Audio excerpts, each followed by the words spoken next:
Welcome to study ज्ञान। आज की वीडियो में हम बात करेंगे दल बदल की समस्या के बारे में कि भारत में किस तरह की समस्या उत्पन्न हो रही है, इनके पीछे क्या कारण है तथा इन कारणों से जो प्रभाव उत्पन्न हुए कि क्या क्या इफेक्ट पड़े भारत पर, उसके बारे में हम जानेंगे।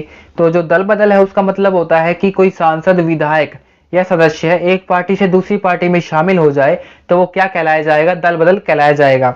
तो इसको रोकने के लिए एक प्रावधान किया गया 1985 था, उसमें 52वां संविधान संशोधन किया गया और यह व्यवस्था की गई कि जो 30% सदस्य होंगे यदि दूसरी पार्टी में शामिल होंगे तो दल बदल नहीं कहलाया जाएगा। और वहीं से इसका नाम पड़ा दल बदल विरोधी कानून। इसको रोकने के लिए व्यवस्था की गई, लेकिन इसमें भी कुछ कमियां थी क्योंकि कोई भी पार्टी 30% सदस्यों को खरीद सकती थी, उन्हें तो सरकार बनानी थी। तो 1991 में संशोधन किया गया और यह व्यवस्था की गई कि पूरी पार्टी या 100% सदस्य एक पार्टी से दूसरी पार्टी में शामिल होंगे तो वो दल बदल नहीं कहलाया जाएगा। और यदि कोई गिने चुने व्यक्ति दूसरी पार्टी में शामिल होंगे तो दल बदल कहलाया जाएगा। अब जानते हैं कि जो दल बदल है उसका क्या क्या स्वरूप हो सकता है। तो पहला स्वरूप है कि जो बीजेपी पार्टी है वह किसी सदस्य को अपना चुनाव लड़वाती है अपने क्षेत्र से या अपने नाम से। यदि वो क्षेत्र में जीत जाता है और बाद में चलकर, मान लीजिए वो जीत गया और बाद में चलकर वो कांग्रेस में शामिल हो गया, तो वो दल बदल कहलाया जाएगा। तो हमारे नाम से तू लड़ा था और बाद में जाकर तू और किसी में शामिल हो गया, तो एक तरह से यह व्यवस्था भी क्या कहलाएगी, दल बदल कहलाई जाएगी। अब बात करते हैं इसके दूसरे स्वरूप के बारे में। तो दूसरा स्वरूप हो सकता है कि मान लीजिए कोई व्यवस्था में बीजेपी से कोई चुनाव लड़ा और आगे चलकर वो जीत गया और जीतने के बाद वो निर्दलीय बन गया क्योंकि उसे ना तो कांग्रेस में अच्छा पद मिला और न बीजेपी में अच्छा पद मिला, तो वो निर्दलीय बन गया। तो यह व्यवस्था भी एक तरह से क्या कहलाई जाएगी, दल बदल कहलाई जाएगी। एक और स्वरूप है जिसमें बताया गया है कि जो निर्दलीय उम्मीदवार है, मान लीजिए निर्दलीय उम्मीदवार जीत गया और बाद में आगे चलकर वो क्या तो बीजेपी में शामिल होगा या फिर कांग्रेस में, जिससे अच्छा पद मिलेगा जिससे वह उसमें जाकर शामिल हो जाएगा। तो यह व्यवस्था भी एक तरह से दल बदल कराई जाएगी। और है इसका स्वरूप जिसमें मान लीजिए कोई विधायक है किसी पार्टी का, वह अपनी पार्टी में अपने जो सांसद है उसके प्रति वोट न देकर किसी विपक्षी पार्टी में वोट दे दे, तो एक तरह से वो भी दल बदल है क्योंकि उसके जो विचार है वो दल बदल की प्रवृत्ति को और अधिक प्रोत्साहन देंगे, तो वह भी दल बदल कहलाया जाएगा। अब बात करते हैं कि जो दल बदल है वो उसके पीछे कारण क्या है, जो ये कहानी है वो कहां से लिखी गई। तो 1967 में जो विधानसभा चुनाव हुए थे हरियाणा में, उनमें एक सदस्य थे गयालाल नाम के। उन्होंने एक दिन में ही 3 बार अपनी पार्टी बदल डाली। पहले वो कांग्रेस में थे, बाद में जनता दल में शामिल हो गए और बाद में 9 घंटे के बाद फिर वह कांग्रेस में शामिल हो गए। तो यह व्यवस्था उनके द्वारा क्रिएट की गई। तो राव बिरेंद्र सिंह ने, जो कांग्रेस के नेता थे, उन्होंने चंडीगढ़ में एक प्रेस कॉन्फ्रेंस रखी जिसमें एक प्रसिद्ध मुहावरा निकलकर सामने आया कि जो आया राम है वो अब गया राम हो गए हैं, जिसके द्वारा यह प्रसिद्ध मुहावरा जो दल बदल की प्रवृत्ति है उसका अच्छा खासा उदाहरण बना। अब बात करते हैं कि किसी भी व्यवस्था का निर्माण होता है तो उसके पीछे कुछ ना कुछ कारण होता ही है। तो कारणों के बारे में हम बात करें तो पहला कारण है कांग्रेस के प्रभुत्व की समाप्ति। अब मान लीजिए कोई संस्था है, कोई वर्ग है, उसकी समाप्ति हो रही है तो कोई ना कोई सभी यह चाहेंगे कि हमारा भला हो।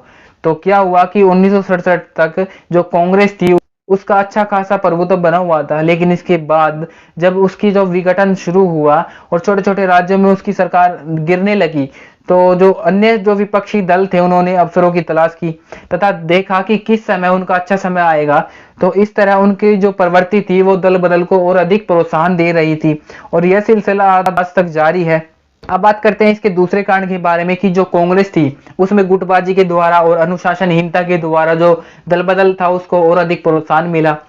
जब इंदिरा गांधी जी के हाथ में कांग्रेस का नियंत्रण था तो उन्होंने अनेक नीतियां बनाई जिसका जो प्रभाव पड़ा उनके जो सदस्य थे वो विपरीत प्रभाव पड़ा। किस तरह की जो राष्ट्रपति चुनाव थे उनमें उनके द्वारा किस तरह की नीति अपनाई गई और आपातकाल व्यवस्था थी तो उनमें उनकी कैसी नीति थी, तो उनसे वह अधिक प्रभावित थे। तो इस तरह जो गुटबाजी थी वो उनके अंदर होती चली गई और जो कांग्रेस थी वो डिवाइड होती चली गई। तो इससे जो प्रवृत्ति मिली दल बदल को और अधिक प्रोत्साहन मिला। और 1991 के बाद जब राजीव गांधी जी की मृत्यु हो गई तो कांग्रेस पार्टी थी वो नेतृत्वहीन हो गई क्योंकि उसके पीछे किसी भी तरह का कंट्रोल नहीं था। तो उन्होंने क्या किया, जो उनके सदस्य थे वे कांग्रेस को छोड़कर अन्य किसी पार्टी में शामिल होने लगे क्योंकि उन्हें पद चाहिए, तो जो अच्छा पद देगा उसके प्रति वे आकर्षित हो गए। और बाद में जब उन्हें ऐसा स्थिति को उत्पन्न होते देखा कि कांग्रेस है जो वो दोबारा मजबूत हो रही है, तो वो दोबारा कांग्रेस में शामिल हो गए। तो इस तरह दल बदल को और अधिक बढ़ावा मिला। अब बात करते हैं तीसरे कारण के बारे में, जो कि था निर्दलीय सदस्यों की भूमिका के बारे में, कि चाहे राज्य में हो या केंद्र में हो, सरकार कहीं की भी हो, उनका जो निर्माण है उनके पीछे किसी न किसी रूप में निर्दलीय सदस्य आवश्यक पाए जाएंगे। तो उनके जो सरकार का निर्माण है और सरकार गिरने का कारण है केवल निर्दलीय सदस्य ही होते हैं। उन्हें अच्छा पद चाहिए, उसी के बाद वह मंत्री बनेंगे और मंत्री बनने के बाद वह अपनी शक्ति को प्राप्त करेंगे। तो इस तरह उनकी जो प्रतिष्ठा थी उसका अंत हुआ, उनमें कमी आई तथा उनके जो मूल्य थे उनमें और अधिक ऊंचाई छू ली कि जो अच्छा मूल्य देगा वह उसमें जाकर शामिल होंगे। तो इस तरह जो दल बदल की प्रवृत्ति थी उसको और अधिक प्रोत्साहन मिला निर्दलीय सदस्यों के द्वारा। अब बात करते हैं जनता की उदासीनता के बारे में। जनता की इच्छा के द्वारा जो सरकार बनी उसे जनता की उदासीनता कहेंगे, और जो देश की जरूरतों के आधार पर बनी सरकार उसे देश की सरकार कहेंगे। क्योंकि आज के समय में देखा जाता है कि जो धार्मिक प्रवृत्ति की जनता है उनकी सरकार है आज वर्तमान में, तो उनकी जो सरकार है तो जनता की जो इच्छा होती है, उनकी सोच होती है, तो वो धार्मिक क्षेत्र में होती है, जाति के क्षेत्र में होती है और खुद के क्षेत्र में या क्षेत्रवाद के आधार पर होती है। तो इस तरह उनकी जो जनता है, तो जनता की सरकार का निर्माण न होकर धार्मिक सरकार का निर्माण हुआ। और कभी कभी तो जो जनता है वो राजनीति में अपराधियों को सजा देने के बजाय उनको शरण दे देती है, उनको पावर दे देती है, और वह दोबारा जब चुनकर आते हैं तो वह अपनी पावर के द्वारा अपने ऊपर लगे दाग को मिटा देते हैं तथा इस तरह जो चुनाव के द्वारा उनका जो नेचर बना वो दल बदल को और अधिक प्रोत्साहन देगा। अब बात करते हैं पांचवें कारण के बारे में, जो कि है अवसरवादिता के बारे में। तो आज के समय में कोई ऐसा सदस्य नहीं होगा, चाहे वो आम पब्लिक हो या कोई चुनी गई सदस्य सरकार हो, जो अवसर के पीछे न भागे, क्योंकि अवसर की जरूरत हर किसी को होती है। यदि पार्टी है तो अपनी विचारधारा के आधार पर चलेगी, उनकी विचारधारा को ठोकर मारकर कोई भी सदस्य अपना विचार उत्पन्न करेगा तो उनसे जो उनके सिद्धांत थे वो उनका खत्म हो गया, अंत हो गया उनका। और इस तरह जो उनकी सत्ता प्राप्ति की इच्छा थी उनका जन्म हुआ। और विधानसभा में देखा जाता है कि रोज रोज कभी भी सरकार पलट जाती है, कभी भी सत्ता प्राप्त कर जाती है और कभी भी विपक्ष की सरकार बन जाती है। तो इस तरह उनका जो सोच है उनसे दल बदल का निर्माण हुआ, उनसे और प्रोत्साहन मिला। अब बात करते हैं राज्यपाल की भूमिका के बारे में कि किस तरह जो राज्यपाल है वो दल बदल का कारण बने। तो जब जब राज्य में अनिश्चितता की स्थिति बनी तो अधिकांश राज्यपाल अपने दायित्वों को ठीक तरह से निर्वहन नहीं कर सके, बल्कि जो राजनीतिज्ञ थे उनके दबाव में आकर या उनके प्रभाव में आकर उन्होंने केवल उनको ही अपना प्राथमिकता दी जो वरिष्ठ नागरिक थे या वरिष्ठ व्यक्ति थे, और जो वरिष्ठ जो राजनीतिक दल था उनको ही सरकार बनाने का अवसर इनके द्वारा दिया गया। क्योंकि जो इनका नियुक्ति होती है तो वो किस तरह होती है, जो सत्ता प्राप्त दल है उनके द्वारा इनकी नियुक्ति की जाती है, तो केवल उनके लिए ही ये कार्य करेंगे। तो जो राज्यपाल है उनकी भूमिका भी इनके पीछे कारण का कारण बनी।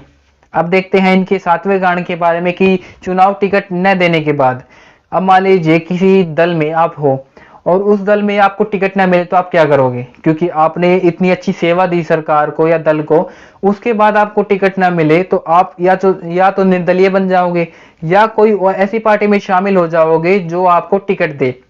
और टिकट के बाद यदि आप जीत कर जाओगे तो आपके अच्छे पद की कामना भी की जाएगी खुद के द्वारा, तो उसके द्वारा भी दल बदल को और अधिक बढ़ावा मिला। अब बात करते हैं विचारों के मतभेद के बारे में।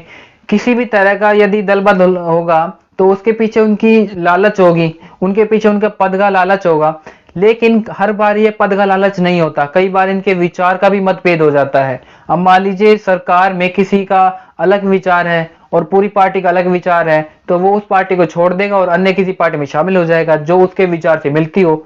आज के समय में जो जनता है वो केवल उसको ही वोट देती है जो उनके विचार से मेल खाते हो।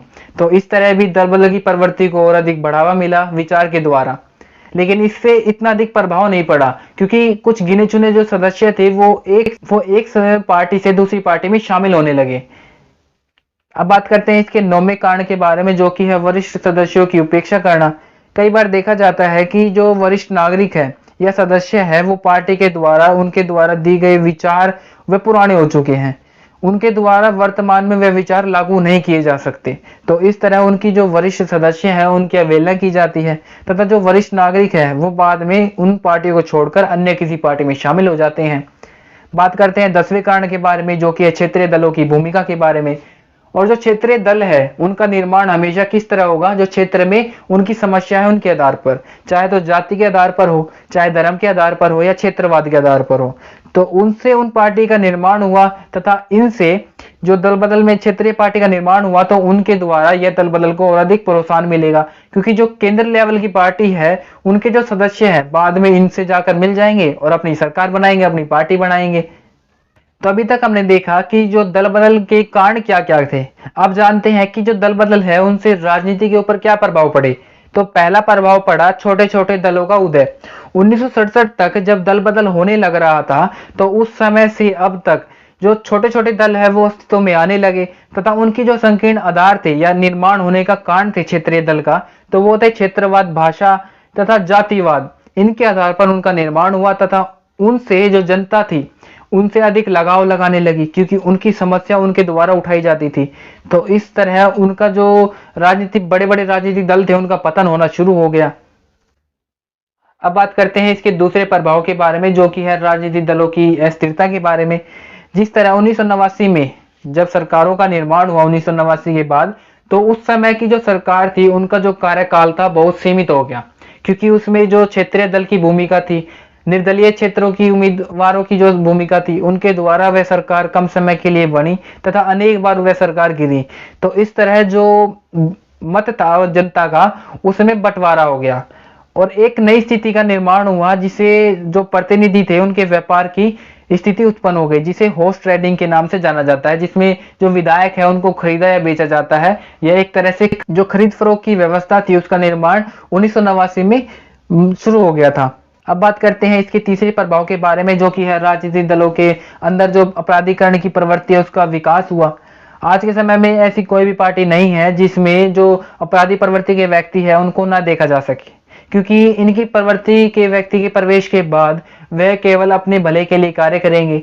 उनका भला कैसे होगा, वह जब भी अपनी शक्ति प्राप्त करेंगे तो वह उनसे अपनी दाग मिटवाने का कार्य करेंगे। अब बात करते हैं इसके चौथे प्रभाव के बारे में, जो कि है राजनीतिक दलों में धन की भूमिका के बारे में। आज के समय ऐसा कोई भी कार्य नहीं है जो धन के बिना नहीं हो सकता। आज के समय सभी कार्य धन के साथ ही होते हैं, तो सरकार का निर्माण भी धन के साथ होगा। जो दल धन के अभाव में होगा तो उसकी सरकार बनने का कारण जो पीछे का पुश है वो बहुत कम होगा, क्योंकि जो दल गरीब है वो केवल कार्य कर सकता है, न कि सत्ता प्राप्ति कर सकता है। अब बात करते हैं इसके पांचवें प्रभाव के बारे में, जो कि है राजनीतिक दलों में जो मूल्य थे उनकी गिरावटों के बारे में। तो जनता के बीच में जो राजनीति है उसके मूल्यों में गिरावट आई। आज के समय जनता का मानना यह है कि जो राजनीति संस्था है वो एक भ्रष्ट संस्था बनकर रह गई है, यह केवल अपने भले के कार्य करते हैं। तो इस तरह जो राजनीति दल है उनकी व्यवस्था और उनके कार्यों में और उनके मूल्यों में गिरावट आई है। अब बात करते हैं जन कल्याण की जो नीति थी उनमें नकारात्मक प्रभाव पड़ा, क्योंकि आज के समय में जितनी भी सरकारें हैं वो अपनी प्रसिद्धि बनाने के लिए तथा अपनी पार्टी को और प्रोत्साहित देने के लिए और जनता के बीच में अच्छी तरह से उतरने के लिए उनके ऊपर सारा पैसा लगा देते हैं। लेकिन जब समय आता है जन कल्याण की नीतियों पर लगाने का तो उनके पास धन का अभाव हो जाता है। तो इस तरह जो जन कल्याण की नीति थी उनके ऊपर नकारात्मक प्रभाव पड़ा। अब बात करते हैं इसके सातवें प्रभाव के बारे में, जो कि है लोकतांत्रिक संस्था का पतन के बारे में। जो लोकतंत्र संस्था थी उनमें आपराधिक प्रवृत्ति के व्यक्तियों का जो प्रवेश होने के बाद जो विधान पालिका थी या कार्यपालिका थी उनके अंदर उनके प्रवेश के बाद यह एक तरह से भ्रष्ट संस्था बन गई। ये अपने भले के लिए कार्य करने लगे, अपने ऊपर लगे दागों को मिटाने का कार्य किया इनके द्वारा, और जो इन संस्था की गरिमा थी उनकी जो गिरावट है वो और अधिक तेजी से होने लगी। अब बात करते हैं आठवें प्रभाव के बारे में, जो कि है भारत की प्रतिष्ठा में गिरावट के बारे में। भारत की परंपरा और संस्कृति का विदेशों में सम्मान था, लेकिन भारत की जो राजनीति व्यवस्था थी जिसमें दल बदल का प्रभाव अधिक पड़ा, तो उनसे देशों में और विदेशों में भारत की जो छवि थी वह सम्मान को बहुत ज़्यादा चोट पहुंचाने में मदद कर पाई, क्योंकि जो दल बदल की प्रवृत्ति है उनसे द्वारा देश में किसी भी तरह की अगर अस्थिरता उत्पन्न होगी तो पूरे देश के ऊपर उसका नकारात्मक प्रभाव पड़ेगा। तो इस तरह भी उनकी जो छवि थी भारत की, तो उससे भी जो विदेशों में उनकी छवि के ऊपर नकारात्मक प्रभाव पड़ा। तो आज हमने बात करी दल बदल की समस्या के बारे में कि जो दल बदल है उसका अर्थ क्या है, उनके पीछे क्या कारण है तथा इन कारणों के द्वारा किस तरह जो प्रभाव उत्पन्न हुए उसके बारे में हमने इस वीडियो में बात करी। और हमने बात करी कि जो दल बदल की व्यवस्था थी उसमें किस तरह के परिवर्तन किए गए, जिसके बाद जो दल बदल था उसको रोकने में और अधिक प्रोत्साहन मिला। तो आज की वीडियो में बस इतना ही। वीडियो देखने के लिए आपका धन्यवाद।